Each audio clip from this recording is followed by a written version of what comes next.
नमस्कार दोस्तों। गवर्नमेंट के द्वारा जीएसटी काउंसिल मीटिंग की रिकमेंडेशन के अकॉर्डिंग नया नोटिफिकेशन जारी कर दिया गया है और जीएसटी के रूल अमेंड कर दिए गए हैं। दोस्तों, इससे पहले कि हम ये रूल डिस्कस करें, यदि अभी तक आपने चैनल को सब्सक्राइब नहीं किया है तो जल्दी से सब्सक्राइब कर लीजिए और नोटिफिकेशन बेल भी प्रेस कर दीजिए ताकि आपको रेगुलर जीएसटी के अपडेट मिलते रहें। दोस्तों, गवर्नमेंट के द्वारा CGST 5th amendment rule 2022 notify किए हैं और ये पब्लिकेशन से इफेक्टिव हो गए हैं, यानी कि 26 दिसंबर 2022 से ये नोटिफिकेशन इफेक्ट में आ गया है। इसके द्वारा रूल 8 में अमेंडमेंट कर दी गई है जीएसटी की रजिस्ट्रेशन से रिलेटेड। दोस्तों, अब यदि कोई व्यक्ति जीएसटी के रजिस्ट्रेशन के लिए अप्लाई करेगा तो उस केस में उसे मोबाइल नंबर और ईमेल से अपने आप को वेरीफाई करना होगा और ये जो मोबाइल नंबर और ईमेल एड्रेस है वो उसके पैन नंबर से लिंक्ड होना चाहिए, उस पर ही ये मैसेज भेजा जाएगा। इसके अलावा जो व्यक्ति आधार से ऑथेंटिकेट करने के लिए अप्लाई करेगा जीएसटी रजिस्ट्रेशन लेते हुए, यदि लगता है कि उसका जो रिस्क पैरामीटर है तो उस केस में उसका बायोमेट्रिक बेस्ड आधार ऑथेंटिकेशन किया जाएगा, फ़ोटोग्राफ ली जाएगी फैसिलिटेशन सेंटर्स पर। इसके लिए भी रूल को अमेंड किया गया है। इसके अलावा दोस्तों, रूल 9 को भी अमेंड किया गया है जीएसटी रूल में, यानी कि यदि कोई व्यक्ति अपने आप को आधार से ऑथेंटिकेट करेगा लेकिन रिस्क पैरामीटर के बेस पे उसका आइडेंटिफिकेशन करना है, physical verification principal place of business की करनी है, तो उस केस में भी उसकी जो रजिस्ट्रेशन है वो 7 डेज़ के अंदर नहीं दी जाएगी बल्कि 30 डेज़ के अंदर ही दी जाएगी। दोस्तों, यदि किसी व्यक्ति ने जीएसटी के रजिस्ट्रेशन के लिए अप्लाई किया है और उसकी एप्लीकेशन में कोई डेफिशिएंसी है तो जीएसटी ऑफिसर 7 डेज़ के अंदर जो नोटिस इशू कर सकता था, लेकिन यदि व्यक्ति ने आधार से ऑथेंटिकेट किया है और जीएसटी ऑफिसर को लगता है कि उसके प्लेस ऑफ बिजनेस की फ़िज़िकल वेरिफिकेशन होनी चाहिए तो उस केस में 30 डेज़ के अंदर नोटिस इशू किया जा सकता है। इसके लिए भी रूल को अमेंड किया गया है। दोस्तों, आज की डेट में यदि किसी व्यक्ति के पास टीडीएस काटने के लिए जीएसटी नंबर है या टीसीएस कलेक्ट करने के लिए जीएसटी नंबर है तो उसको कैंसिल करने के लिए नहीं अप्लाई कर सकता, लेकिन अब रूल में अमेंडमेंट कर दी गई है। अब व्यक्ति राइटिंग में रिक्वेस्ट कर सकता है कि उसे जो टीडीएस या टीसीएस का नंबर दिया गया है जीएसटी एक्ट के अंतर्गत उसे कैंसिल किया जाए। दोस्तों, यदि आप 180 डेज़ के अंदर सप्लायर को पेमेंट नहीं करते हैं इनवाइस डेट से तो उस केस में आपको इनपुट टैक्स क्रेडिट रिवर्स करना होता था, लेकिन यहाँ पे क्लैरिटी नहीं थी कि क्या पूरे अमाउंट के ऊपर इनपुट टैक्स क्रेडिट रिवर्स करना है या फिर जो अमाउंट नहीं पे किया है सिर्फ उससे रिलेटेड ही इनपुट टैक्स क्रेडिट रिवर्स करना है।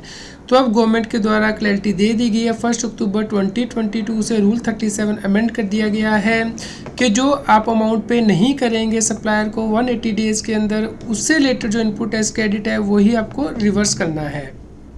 दोस्तों, एक बहुत इंपॉर्टेंट रूल इंसर्ट किया गया है, रूल 37A। यदि आपका सप्लायर जीएसटी की पेमेंट नहीं करता है और आपने इनपुट टैक्स क्रेडिट ले लिया है तो उसका रिवर्सल कब करना है और कैसे करना है इसके लिए बताया गया है।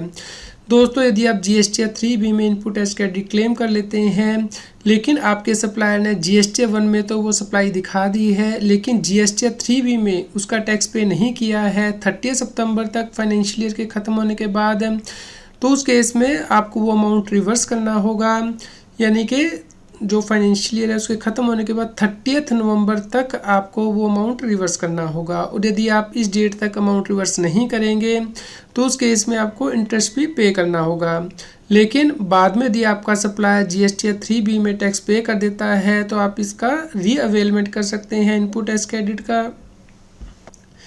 दोस्तों, यहाँ पे टैक्स इनवाइस से रिलेटेड भी चेंज किया गया है। रूल 46 में यदि टैक्सेबल सर्विस सप्लाई की जाती है ई कॉमर्स ऑपरेटर के थ्रू या फिर ऑनलाइन इंफॉर्मेशन डेटा एक्सेस और रिट्रीवल सर्विस के केस में उस रेसिपिएंट को जो कि अनरजिस्टर्ड है जीएसटी में, तो उस केस में भले ही सप्लाई की वैल्यू कुछ भी हो, आपको टैक्स इनवाइस में जो है नेम एंड एड्रेस देना है रेसिपिएंट का, उसका पिन कोड भी देना है।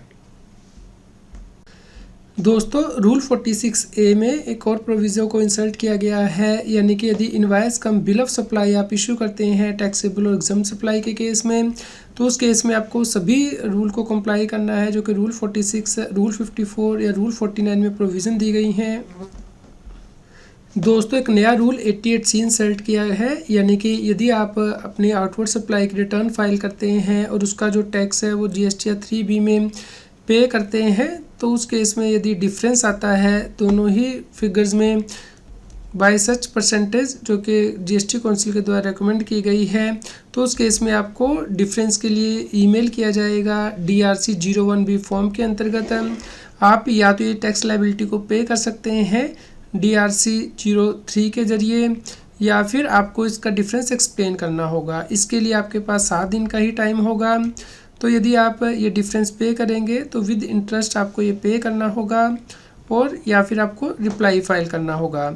लेकिन यदि ना आप ये डिफरेंस पे करेंगे ना रिप्लाई फाइल करेंगे, तो उस केस में ये जो अमाउंट है वो रिकवरेबल हो जाएगा GST एक्ट के अंतर्गत, और GST ऑफिसर इस डिमांड की रिकवरी कर सकता है। दोस्तों, ये है नया फॉर्म DRC 01B, यानी कि सिस्टम जनरेटेड GST पोर्टल के द्वारा ऑटोमेटिकली ईमेल भेजी जाएगी। यदि आपकी जो GSTR 1 में टैक्स लायबिलिटी है और जो GSTR 3B में टैक्स लायबिलिटी है उसमें डिफरेंस है, तो इस केस में आपको कहा जाएगा कि या तो आप ये डिफरेंस पे कीजिए विदिन 7 डेज़, या फिर इसका रिप्लाई फाइल कीजिए। यदि दोस्तों आप यहाँ पे पार्ट बी के अंतर्गत रिप्लाई फाइल करेंगे, तो आपने यदि पे कर दिया है तो यहाँ पे आपको DRC 3 का एप्लीकेशन रेफरेंस नंबर जो देना होगा किस सेट के अंतर्गत आपने अमाउंट पे किया है, और इसके साथ ही जो डिफरेंस के लिए रीज़न है वो भी आप यहाँ पे एक्सप्लेन कर सकते हैं।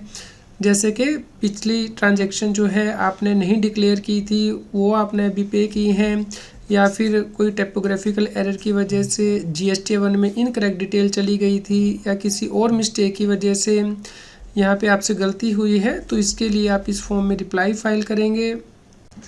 दोस्तों, यदि किसी व्यक्ति का GSTR 1 और GSTR 3B की टैक्स लायबिलिटी में डिफरेंस आ रहा है और वो ना तो इस अमाउंट को डिपॉजिट करता है और ना ही कोई रिप्लाई फाइल करता है, तो उस केस में वो नेक्स्ट पीरियड के लिए GSTR 1 को फाइल नहीं कर पाएगा। इसके लिए GST के रूल में अमेंडमेंट कर दी गई है। दोस्तों, रूल 87 में भी चेंजेस किए गए हैं, यानी कि यदि चालान आइडेंटिफिकेशन नंबर बैंक के द्वारा कम्युनिकेट नहीं किया जाता है, फेल हो जाता है, तो उस केस में कॉमन पोर्टल पे आपका इलेक्ट्रॉनिक कैश लेजर अपडेट किया जा सकता है RBI की ई-स्क्रॉल के बेसिस पे, यदि जो ई-स्क्रॉल की इन्फॉर्मेशन है वो आपकी चालान इन्फॉर्मेशन के साथ मैच करती है। दोस्तों, यदि किसी अनरजिस्टर्ड व्यक्ति का कोई जो एग्रीमेंट है वो कैंसिल हो गया है या टर्मिनेट हो गया है, तो उसने GST पे किया था उसका रिफ़ंड क्लेम कर सकता है। इसके लिए GST के रूल में अमेंडमेंट कर दी गई है। इसके लिए उसे इनवाइस की डिटेल देनी होगी, जैसे कि invoice number, date, value, tax paid, detail of payment जिसके लिए कि वो रिफ़ंड क्लेम कर रहा है, इनवाइसेस की कॉपी, उसने पेमेंट कब की थी सप्लायर को, और एग्रीमेंट की कॉपी। इसके अलावा जो लेटर इशू किया गया है सप्लायर के द्वारा कि उसका एग्रीमेंट जो है वो कैंसिल कर दिया गया, टर्मिनेट कर दिया गया है। इसके अलावा सप्लायर से भी सर्टिफिकेट लगेगा कि उसने इस सप्लाई के ऊपर जो है टैक्स वो पे कर दिया था और उसने इस अमाउंट को एडजस्ट नहीं किया है अपनी टैक्स लायबिलिटी के साथ क्रेडिट नोट इशू करके, और वो इसका रिफ़ंड क्लेम नहीं करेगा। यदि अनरजिस्टर्ड व्यक्ति रिफ़ंड क्लेम कर लेता है, लेकिन यहाँ पे सर्टिफिकेट देने की आवश्यकता नहीं होगी यदि अनरजिस्टर्ड व्यक्ति रिफंड ले रहा है और उसने ही टैक्स को बियर किया है। दोस्तों, GST की अपील से रिलेटेड भी चेंजेस किए गए हैं। यदि ऑर्डर GST पोर्टल पे अपलोड कर दिया गया था और व्यक्ति उसके अगेंस्ट अपील फाइल करता है, तो उस केस में से फाइनल एक्नॉलेजमेंट नंबर मिल जाता है। लेकिन यदि ऑर्डर जिसके अगेंस्ट की अपील फाइल की गई है वो GST के कॉमन पोर्टल पे अपलोड ही नहीं किया गया है, तो उस केस में जो टैक्स पेयर है वो सेल्फ सर्टिफाइड कॉपीज़ 7 डेज़ के अंदर सबमिट कर पाएगा एपीलेट अथॉरिटी को, जिसके बाद कि उसे फाइनल एक्नॉलेजमेंट दे दी जाएगी और ये माना जाएगा कि जिस दिन उसने अपील फाइल की है प्रोविजनल एक्नॉलेजमेंट की डेट वही मानी जाएगी। लेकिन यदि वो 7 दिन के अंदर सेल्फ सर्टिफाइड कॉपी ऑर्डर की सबमिट नहीं करेगा, तो जिस दिन वो ये कॉपी सबमिट करेगा उस दिन से माना जाएगा कि उसने अपील फाइल की है। दोस्तों, इसी प्रकार रूल 109 एपीलेट अथॉरिटी को जो आप एप्लीकेशन फाइल करते हैं उसमें भी चेंजेस कर दिए गए हैं। यानी कि यदि GST के कॉमन पोर्टल पे ऑर्डर अपलोड किया गया है तो उस केस में फाइनल एक्नॉलेजमेंट आपको इशू कर दी जाती है। लेकिन यदि ऑर्डर अपलोड नहीं किया गया है तो उस केस में applicant self certified copy order की सबमिट करेगा 7 दिन के अंदर अपील को फाइल करने के बाद, और यदि वो 7 दिन के अंदर एप्लीकेशन सबमिट नहीं करेगा तो जब वो एप्लीकेशन सबमिट करेगा वो डेट मानी जाएगी उसकी अपील फाइल करने की। दोस्तों, अब यदि कोई व्यक्ति अपील फाइल करता है तो उसे विड्रॉ नहीं कर सकता, लेकिन अब विड्रॉल की पावर भी दी गई है। अब व्यक्ति अपील फाइल करने के बाद उसे विड्रॉ कर सकता है, इससे पहले कि उसे शो को नोटिस इशू किया जाए या फिर ऑर्डर पास किया जाए, इन दोनों में से जो भी डेट पहले हो। लेकिन यदि फाइनल एक्नॉलेजमेंट व्यक्ति को इशू कर दी गई है तो उस केस में विड्रॉ की यदि एप्लीकेशन फाइल की जाती है तो अपीलेट अथॉरिटी के द्वारा डिसाइड किया जाएगा कि क्या अपील का विड्रॉल अलाउ किया जा सकता है। इसके लिए 7 दिन का टाइम होगा। आप फ्रेश एप्लीकेशन भी फाइल कर सकते हैं विड्रॉल के बाद अपील फाइल करने के लिए। दोस्तों, ई वे बिल बनाने से जीएसटी के रूल में एग्जम्पशन दी गई है। वहाँ पे कुछ आइटम दी गई हैं चैप्टर 71 के अंतर्गत, जिसके लिए कि ई वे बिल बनाने की आवश्यकता नहीं होती, जैसे कि गोल्ड ज्वेलरी के लिए। लेकिन यहाँ पे इमिटेशन ज्वेलरी को अब एक्सक्लूड कर दिया गया है। इस प्रकार अब इसके लिए आपको ई वे बिल बनाना जरूरी हो जाएगा। दोस्तों, जो जीएसटी का रजिस्ट्रेशन फॉर्म है REG 01, उसमें भी अमेंडमेंट की गई है। अब आपको जो ईमेल आईडी और मोबाइल नंबर है वो ऑटो पॉपुलेट होगा, जो आपके इनकम टैक्स डेटाबेस से लिंक होगा आपके पैन नंबर के साथ। दोस्तों, अब यदि किसी व्यक्ति का जीएसटी नंबर कैंसिल किया जाएगा, उसके लिए जो शो कॉज नोटिस इशू होगा उसमें लाइन भी लिखी होगी कि आप सपोर्टिंग डॉक्यूमेंट को रेफ़र कर सकते हैं जो जीएसटी नंबर को कैंसिल करने के लिए रिप्लाई किए गए हैं। दोस्तों, यदि किसी व्यक्ति का जीएसटी नंबर कैंसिल किया जाता है तो ऑर्डर पास किया जाता है GST REG 19 में। इसके लिए नए फॉर्म को सब्सिट्यूट किया गया है और यहाँ पे आप डिटेल में रीज़न देख सकते हैं कि जो रीज़न है वो यहाँ पे स्पेसिफाई किए गए हैं। तो इस प्रकार ये नया फॉर्म अब आ गया है। यदि किसी व्यक्ति का जीएसटी नंबर कैंसिल किया जाता है तो इस फॉर्मेट के अंतर्गत जो है ऑर्डर पास किया जाएगा। इसके अलावा दोस्तों, GSTR 1 में भी बदलाव किए गए हैं, जिससे कि हम एक सेपरेट वीडियो में डिस्कस करेंगे। दोस्तों, आप इस नोटिफिकेशन को डाउनलोड कर सकते हैं। इसका लिंक इस न्यूज़ की वीडियो डिस्क्रिप्शन में भी दिया गया है। उम्मीद करते हैं आपके लिए यह न्यूज़ यूज़फुल रही होगी। कृपया लाइक करें और शेयर करें ताकि सभी लोगों तक ये जानकारी पहुंच पाए और वो जीएसटी की कॉम्प्लायंस कर पाएँ। रेगुलर जीएसटी और टैक्स अपडेट के लिए इस चैनल को सब्सक्राइब करें।